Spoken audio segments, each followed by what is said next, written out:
अल्पवयीन मुलीची सतत छेड काढणाऱ्या तरुणाची पीडित मुलीच्या नातेवाईकांनी यथेच्छ धुलाई केली आहे। ठाणे जिल्ह्यातल्या शहापूर तालुक्यामधल्या खर्डी दही गावातली ही घटना आहे। अक्षय दुगेरे असं छेड काढणाऱ्या तरुणाचं नाव आहे। छेड काढली म्हणून त्याला मारहाण करत असतानाचा व्हिडिओ सोशल मीडियावर व्हायरल झालाय। अक्षय दुगेरे याचं एका अल्पवयीन मुलीवर एकतर्फी प्रेम होतं। काही दिवसांपासून अक्षय त्या मुलीची सतत छेड काढत होता। मुलीने हा सर्व प्रकार आपल्या घरच्यांना सांगितला। त्यांनी अक्षयला तंबीही दिली, मात्र तरीही तो तिला त्रास देतच होता आणि त्यामुळे अखेर 6 ऑक्टोबरला मुलीच्या नातेवाईकांनी अक्षयला छेड काढताना पाहिलं आणि त्यानंतर त्यांनी अक्षयला पकडून बेदम मारहाण केली। मारहाणीचा हाच व्हिडिओ सोशल मीडियावर व्हायरल झाल्यानंतर मानवाधिकार कार्यकर्त्यांनी मारहाण करणाऱ्यांवर कारवाईची मागणी पोलिसांकडे केली आहे। आता पोलीस या तरुणाला अमानुष मारहाण करणाऱ्यांचा शोध घेत आहेत।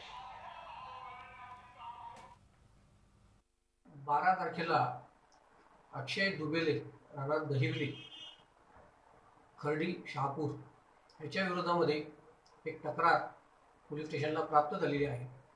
त्याच्यामध्ये त्यांनी एका नाबालिग मुलीला माझं तुझ्यावर प्रेम आहे आणि माझं जर प्रेम तू स्वीकारला नाहीस तर तू दुसऱ्या कोणावरती प्रेम करशील तर तुला मी बघून घेईन अशी धमकी देऊन त्यानंतर तिचा पाठलाग करून केल्याबाबतचा गुन्हा पोलीस स्टेशनला दाखल करण्यात आलेला आहे आणि त्याच्यामध्ये अक्षय दुगेरे याचा आम्ही शोध घेत आहोत। व्हिडिओ जो प्रसारित झालेला आहे त्यामध्ये अक्षय तोच आहे किंवा कसे याबाबत अजून खात्री झालेली नाही। त्या संदर्भामध्ये आम्ही सविस्तर चौकशी करतो। झी 24 तास रहा एक पाऊल पुढे।